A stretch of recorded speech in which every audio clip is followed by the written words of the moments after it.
Hello friends, good morning. നമ്മുടെ Kerala TV സീരിയലിലേക്ക് എല്ലാവർക്കും സ്വാഗതം. അങ്ങനെ നമ്മുടെ സുഭാഷിൻ്റെ കല്യാണക്കാരിയാട്ടോ ഇവിടെ ചർച്ച.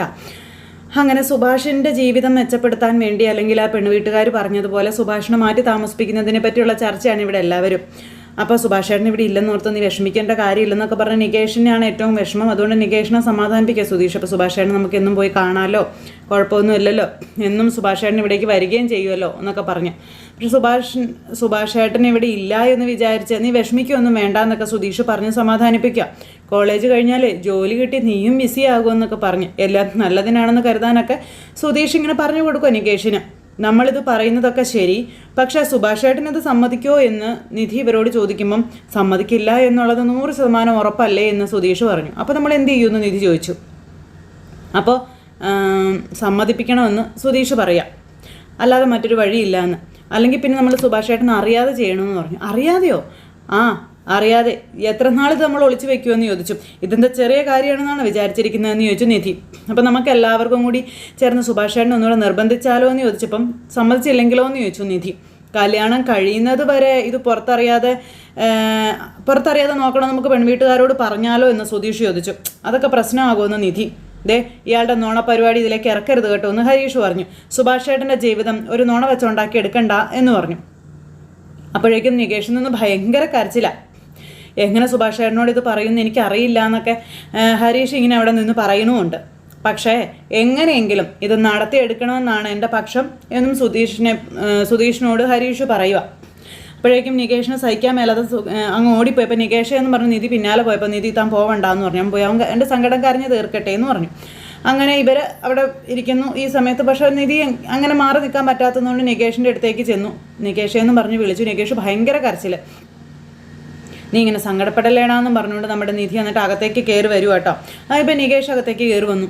അപ്പോൾ എനിക്ക് സുഭാഷേട്ടൻ്റെ ജീവിതം നന്നായാൽ മതി, തനിയെ പോകും എന്നുണ്ട്, തനിയെ പോകുമ്പോൾ അങ്ങനെ ആകുമെന്നുണ്ടെങ്കിൽ പോയിക്കോട്ടെ, എനിക്ക് കുഴപ്പമൊന്നുമില്ല, ഞാനൊന്നും പറയുന്നില്ല എന്നും പറഞ്ഞുകൊണ്ട് നികേഷ് ഇങ്ങനെ പറയുന്നാലും കരച്ചിൽ വരും കേട്ടോ. അപ്പോഴത്തേക്ക് സുധീഷ് വന്ന് നികേഷിനെ ചേർത്ത് പിടിച്ചു. എടാ, നമ്മൾ സങ്കടപ്പെട്ട സുഭാഷേട്ടനെ ഇവിടുന്ന് ഇറങ്ങിപ്പോകാൻ പറ്റുമെന്ന് നിനക്ക് തോന്നുന്നുണ്ടോ എന്ന് സുധീഷ് ചോദിക്കുക. നീ അത് പറയടാന്ന് പറഞ്ഞു.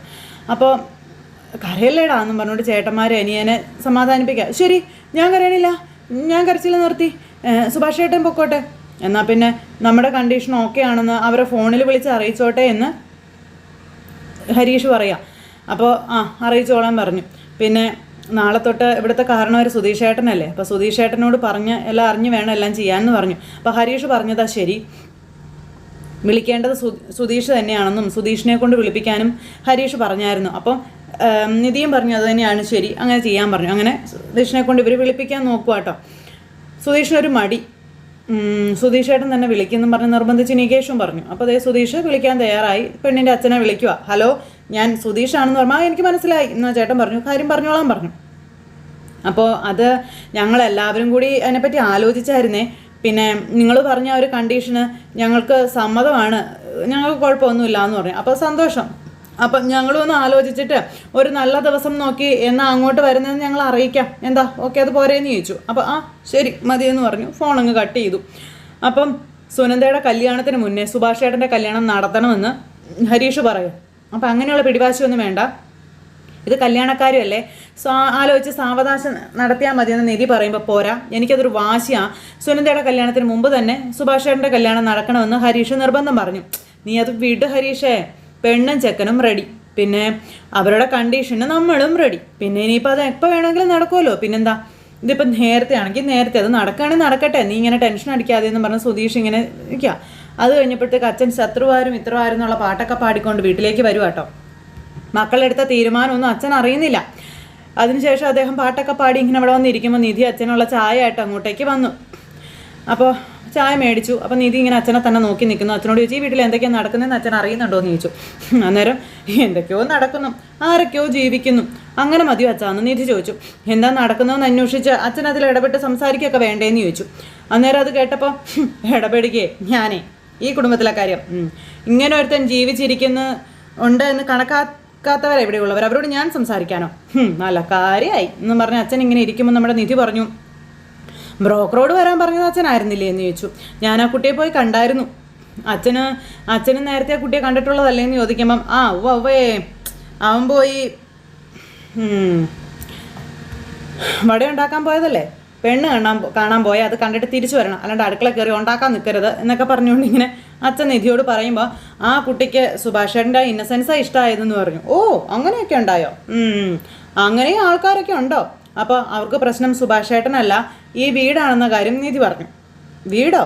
ഈ വീടിനെ പറ്റി ആൾക്കാർ പറയുന്നത് കേട്ടിട്ടല്ലേ ആദ്യം അവരത് വേണ്ടെന്ന് വെച്ചത് തന്നെ, പിന്നെ അത് തന്നെ വീണ്ടും പറയുകയാണോ എന്നൊക്കെ അച്ഛൻ ചോദിച്ചു. അന്നേരം അതല്ല, ഒരു കണ്ടീഷൻ ഓക്കെ ആണെങ്കിൽ അവർ കല്യാണത്തിന് റെഡിയാണെന്ന് പറഞ്ഞെന്ന് പറഞ്ഞു. കണ്ടീഷനോ? എന്ത് കണ്ടീഷൻ?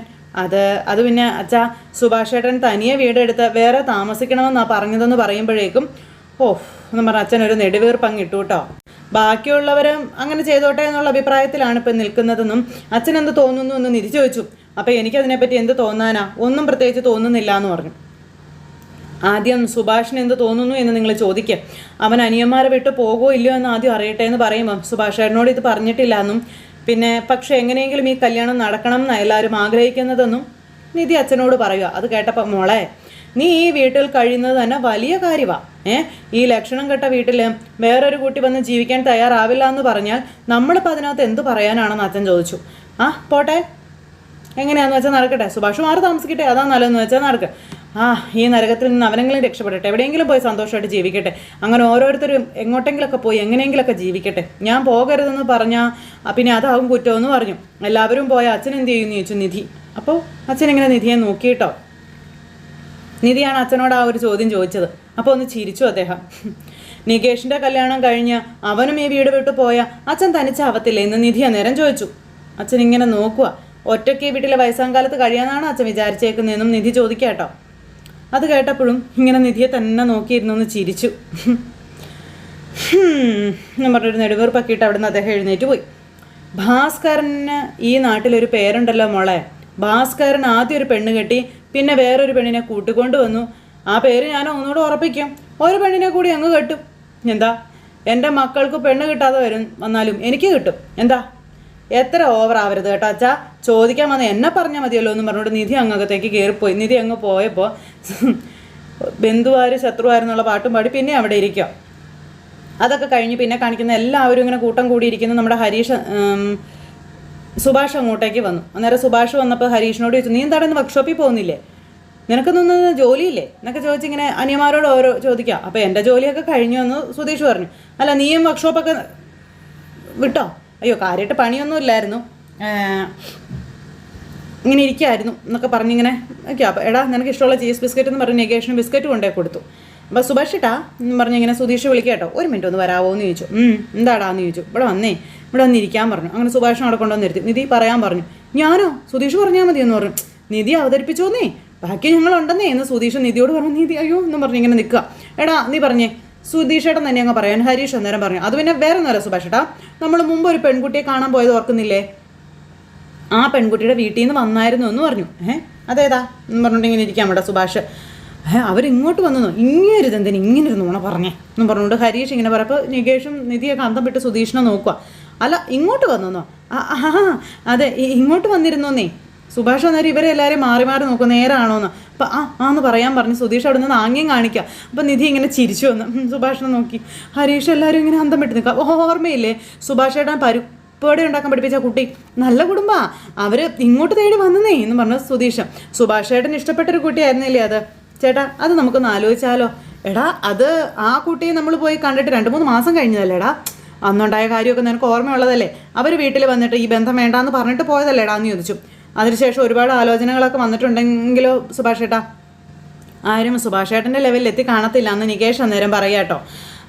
പിന്നെ അതെ എന്ന് പറഞ്ഞുകൊണ്ട് ഹരീഷും ഇങ്ങനെ നിൽക്കുന്നു. അല്ല, അതെന്താ അവർ ഇത്രയും പെട്ടെന്ന് ഇങ്ങോട്ട് വന്ന് സംസാരിക്കാൻ കാരണം? എന്തോ എനിക്കത് അത്ര വിശ്വസിക്കാൻ പറ്റുന്നില്ല എന്ന് സുഭാഷ് പറഞ്ഞു. അപ്പം അത് പിന്നെ അതെന്താണെന്നറിയാവോ, നമ്മുടെ ബ്രോക്കറോട് അന്ന് വന്ന പയ്യന് കല്യാണം ആയോ എന്നവർ ചോദിച്ചായിരുന്നു. കല്യാണം ആയെങ്കിൽ കല്യാണം ആയില്ലെങ്കിൽ നമ്മളോട് വീണ്ടും സംസാരിക്കാൻ പറ്റുമോ എന്ന് ചോദിച്ചു. അത് പിന്നെ ബ്രോക്കർ ഞങ്ങളോട് അതിനെപ്പറ്റി ചോദിച്ചു. സുഭാഷ് ചേട്ടൻ്റെ കാര്യമൊന്നും ശരിയായിട്ടില്ലല്ലോ, അതും ബ്രോക്കറോട് ഞങ്ങൾ അങ്ങ് പറഞ്ഞു. അങ്ങനെയാ എന്നൊക്കെ പറഞ്ഞിട്ട് സുധീഷ് ഇങ്ങനെ പറയുക. കാര്യം അറിഞ്ഞ ഉടനെ ആ കുട്ടിയുടെ വീട്ടുകാരിങ്ങോട്ട് വന്നു, ഞാൻ അവരോട് സംസാരിച്ചു, എന്നിട്ട് എല്ലാം ഓക്കെ ആയി. അല്ലടാ എന്നൊക്കെ ചോദിച്ചാൽ എല്ലാവരോടും അതെ എന്ന് പറഞ്ഞുകൊണ്ട് ഇവരിങ്ങനെ നിൽക്കുക. അപ്പോൾ സുഭാഷിന് ഇത് വിശ്വസിക്കാൻ പറ്റുന്നില്ല. സുഭാഷ് അന്തം വിട്ടിങ്ങനെ നിൽക്കുക. അന്ന് നടന്ന കാര്യങ്ങളെപ്പറ്റി സുഭാഷ് ആലോചിക്കും കേട്ടോ. അത്രയ്ക്ക് ക്ലിയറായി അന്ന് നോ എന്ന് പറഞ്ഞിട്ട് പോയവർ പിന്നെ ഇങ്ങനെ ഓക്കെ എന്ന് പറയുന്നതെന്ന് സുഭാഷ് ഇങ്ങനെ ഇവരോട് ചോദിക്കും കേട്ടോ. അപ്പോൾ അത് പിന്നെ അത് സത്യം പറഞ്ഞാൽ അന്ന് അങ്ങനെ പറഞ്ഞത് ശരിയായില്ല എന്ന് അവർക്ക് കുറ്റബോധം തോന്നി തുടങ്ങി. എങ്ങനെ അതാ സുഭാഷേട്ടൻ വേറെ ഒന്നും ആലോചിക്കണ്ടെന്നേ, ആ പെൺകുട്ടിയെ കല്യാണം കഴിക്കാൻ നോക്കാൻ സുധീഷ് പറയണു. ഇപ്പം ചേട്ടനാ കുട്ടി ഇഷ്ടമാണല്ലോ, വേറെ പ്രശ്നമൊന്നുമില്ലല്ലോ, എങ്ങനെ എന്നൊക്കെ പറഞ്ഞുകൊണ്ട് സുഭാഷ് ഇങ്ങനെ കിടന്ന് ഓരോന്ന് പറഞ്ഞുകൊണ്ടിരിക്കുക. അപ്പോൾ അതെ സുഭാഷേട്ടാ, സുനന്ദയുടെ കല്യാണത്തിന് മുന്നേ ഈ കല്യാണം നടത്തണമെന്ന് ഹരീഷ് പറഞ്ഞു. ഈ കല്യാണം നടന്ന അത് നല്ല കാര്യമല്ലേ എന്ന് നികേഷും പറഞ്ഞു. അതൊന്നും ശരിയാവത്തില്ലടാ. ഒക്കെ ശരിയായിട്ട് വരുമെന്നേ സുഭാഷേട്ടൻ നോക്കിക്കോ. സുഭാഷേട്ടൻ്റെ കല്യാണം നടക്കാൻ പോവാ, ഞങ്ങളെല്ലാവരും കൂടെ അതങ്ങ് തീരുമാനിക്കുകയും ചെയ്തു. ആ കുട്ടിയെ തന്നെ സുഭാഷേട്ടൻ കെട്ടുക എന്നുള്ളത് ഞങ്ങൾ അന്തിമ തീരുമാനം അല്ലേടാ. അപ്പം നിങ്ങളുടെ തീരുമാനമോ? അതെ ഞങ്ങളുടെ തീരുമാനം തന്നെ. ഞങ്ങളുടെ കാര്യമല്ല സുഭാഷേട്ടൻ കൂടിയല്ല തീരുമാനിക്കുന്നത്. അപ്പോൾ പിന്നെ സുഭാഷേട്ടൻ്റെ ജീവിതത്തിലെ കാര്യങ്ങൾ ഞങ്ങൾക്കും കൂടി തീരുമാനിച്ചൂടെ? അതിനുള്ള അവകാശമില്ലേ? അല്ലടാ ഹരീഷേ, അല്ലടാ നികേഷേ, അല്ല നിധി എന്നൊക്കെ ചോദിച്ചു സുധീഷ് ഇങ്ങനെ വാചാലനാവുക. അപ്പം അതേ എന്നൊക്കെ പറഞ്ഞ് നിൽക്കുമ്പോൾ എടാ ഞാൻ പറയുന്നത് നീ ഒന്ന് കേൾക്കാൻ പറഞ്ഞു സുഭാഷ്. വേണ്ട സുഭാഷേട്ടനൊന്നും പറയണ്ട, ഈ വിവാഹം നടക്കും എന്നും പറഞ്ഞുകൊണ്ട് സുധീഷ് നിർബന്ധിച്ച് പറയാം. അത് കഴിഞ്ഞതിന് ശേഷം സുഭാഷ് എന്നാൽ പിന്നെ എന്തേലും ആട്ടെ എന്ന് പറഞ്ഞ് ഇങ്ങനെ ഇരിക്കുന്നു. രാത്രിയായി. നമ്മുടെ സുധീഷ് പോയിരുന്ന് ഈ കൊതുകിനെ പിടിക്കുക. അപ്പോഴാണ് നിധി അതുവഴി വരുന്നത്. നിധി വന്നപ്പോൾ സുധീഷ് ഇവിടെ ഇരിക്കുന്നു. അപ്പോൾ ഒരു ഓയിൽമെൻറ്റ് കൊണ്ട് കൊടുത്തു. ഇത് പിടിച്ചോളാൻ പറഞ്ഞു. എന്നിട്ട് ഇത് പുരട്ടിക്കോളാൻ പറഞ്ഞു. കൊതുക് അടിക്കില്ല എന്നും പറയാം. അപ്പോൾ സുധീഷ് അത് മേടിച്ചു. എന്നിട്ട് ദേഹത്തൊക്കെ ഇങ്ങനെ പുരട്ടി. നിധി ഇങ്ങനെ ദേഷ്യപ്പെട്ട് സുധീഷിൻ്റെ അടുത്ത് ഇരിക്കുക കേട്ടോ. അപ്പോൾ അന്ന് നേരത്തെ നിധിയും സുഭാഷും കൂടെ ഒറ്റയ്ക്ക് ഇരുന്ന സമയത്തുണ്ടായിരുന്ന കാര്യമൊക്കെ ഇങ്ങനെ നമ്മുടെ സുധീഷ് ഇന്നിപ്പോൾ ഇങ്ങനെ ഓരോ കാര്യങ്ങളിങ്ങനെ പതുക്കെ ഒച്ച കുറച്ച് പറയുമ്പോൾ ഹലോ എന്താ പറഞ്ഞേ ഇന്ന് നിധി ചോദിച്ചു. അല്ല വേറൊരു അർത്ഥത്തിലൊന്നും ഞാനൊന്നും പറഞ്ഞില്ല കേട്ടോ. ഒരു കൂരയ്ക്ക് കീഴെ കഴിയുമ്പോൾ ഒരാളോട് മറ്റൊരാൾക്ക് തോന്നുന്ന ഒരു ഇതില്ലേ, ഈ പ്രളയവും വെള്ളപ്പൊക്കവും ഒക്കെ വരുമ്പോഴേ നമ്മുടെ ഷെൽട്ടറിൽ കഴിയുന്ന ആൾക്കാർക്ക് പരസ്പരം തോന്നുന്ന ഒരിത്, അത്രയും ഞാൻ ഉദ്ദേശിച്ചുള്ളൂ കേട്ടോ എന്ന് പറഞ്ഞു. അപ്പോൾ അത്രയും ഒന്നും താൻ ഉദ്ദേശിക്കേണ്ടെന്ന് പറഞ്ഞു നിധി സുധീഷിനോട്. വേണ്ട ഇല്ല, ഒരു പ്രധാനപ്പെട്ട കാര്യം പറയാനാണ് ഞാൻ വന്നത്. ഇങ്ങനെ ചൊറിഞ്ഞുകൊണ്ടിരിക്കുന്നതിനിടയിൽ പറഞ്ഞ ശ്രദ്ധ കിട്ടില്ല, അതുകൊണ്ട് എടുത്തുകൊണ്ട് തന്നതാണെന്ന് പറഞ്ഞു. ആയിക്കോട്ടെ എന്താണെന്ന് വെച്ചാൽ പറഞ്ഞോളാൻ പറഞ്ഞു. ആ പെണ്ണിൻ്റെ വീട്ടുകാർ ഒരിക്കലും തനിയെ പോയി താമസിക്കണമെന്ന് സുഭാഷ് ഏട്ടനോട് പറഞ്ഞതല്ലേ എന്ന് ചോദിച്ചു. അവരെന്താ പിന്നെ മനസ്സ് മാറ്റിയതെന്ന് സുഭാഷ് ഏട്ടൻ ആലോചിക്കില്ലേ എന്ന് നിധി ചോദിച്ചു.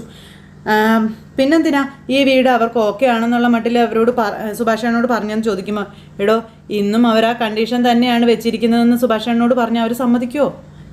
അത് എത്ര നാളത്തേക്ക് നമുക്ക് മറച്ചു വയ്ക്കാൻ പറ്റുമെന്ന് നിധി സുഭാഷിനോട് ചോദിച്ചു. അവരുടെ വീട്ടിൽ നിന്ന് ആൾക്കാർ ഇങ്ങോട്ട് വരും, നമ്മൾ അങ്ങോട്ടും പോകും. ആ കുട്ടിയും സുഭാഷേട്ടനും തമ്മിൽ സംസാരിക്കും. എപ്പോഴെങ്കിലും ഇതൊക്കെ അറിയില്ലേ എന്ന് നിധി ചോദിക്കുമ്പോൾ അത് കഴിയുന്നിടത്തോളം അത് പുറത്ത് പറയാത്ത രീതിയിൽ നമ്മൾ നോക്കണം. ഒന്ന് അഡ്ജസ്റ്റ് ചെയ്താൽ കല്യാണം നടക്കുന്നത് വരെ നമുക്കിത് നീട്ടിപ്പോയിക്കൂടെ എന്ന് ചോദിക്കാം. പിന്നെ ഇതിപ്പോൾ ഞാൻ പറഞ്ഞ നോണയാട്ടെ, എൻ്റെ തലയിൽ ഇട്ടേക്കരുത് കേട്ടോ, അത്രേ ഉള്ളൂ കേട്ടോ എന്ന് പറഞ്ഞപ്പോൾ ശരി ആയിക്കോട്ടെ, ഞാനൊന്നും പറയുന്നില്ല. നിങ്ങളുടെ വിശ്വാസം പോലെ കല്യാണം വരെ ഇതാരും അറിഞ്ഞില്ല എന്ന് തന്നെ വെക്കേ. കല്യാണം കഴിഞ്ഞാൽ ഇത് അറിയില്ലേ? ആദ്യ ദിവസം തന്നെ ആ കുട്ടി ചോദിക്കാൻ പോകുന്നത് എന്നാണ് വീട് മാറാൻ പോകുന്നതെന്നായിരിക്കില്ലേ? അപ്പോൾ ചോദിക്കും, അത് ശരിയുള്ള കാര്യമാണ്. പക്ഷേ ഈ കുരുക്കിൽ നിന്നും രക്ഷപ്പെടാനായിട്ട് തൻ്റെ കയ്യിൽ വേറെ എന്തെങ്കിലും പ്ലാൻ ഉണ്ടോ എന്ന് സുധീഷ് ചോദിക്കുമ്പം എന്തിനാ ഈ പ്ലാനൊക്കെ എന്ന് ചോദിച്ചു.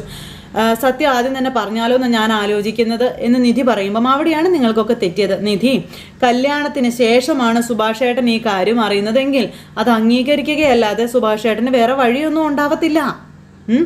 അതായത് കല്യാണത്തിന് ശേഷം ആ കുട്ടിയെ വേണ്ട എന്ന് സുഭാഷേട്ടന് പറ്റത്തില്ല. വേറെ ഒരു വഴിയില്ലാതെ വരുമ്പോൾ ആ കണ്ടീഷൻ സുഭാഷേട്ടൻ അതങ്ങ് അംഗീകരിക്കുകയും ചെയ്യും. നമ്മൾ സുഭാഷേട്ടനോട് ശരിക്കും ദ്രോഹമല്ലേ ചെയ്യുന്നതെന്ന് നിധി ചോദിച്ചപ്പം ഒരു ദ്രോഹവും ഇല്ല. പിന്നെ ഇത് ചെയ്തില്ലെങ്കിലേ സുഭാഷേട്ടൻ്റെ കല്യാണമേ നടക്കാൻ പോകുന്നില്ല. ഹരീഷിൻ്റെയും നികേഷിൻ്റെയും കല്യാണം കഴിഞ്ഞാലും സുഭാഷേട്ടൻ ഈ വീട്ടിലിങ്ങനെ പോര നിറഞ്ഞു നിൽക്കുമെന്ന് പറഞ്ഞു.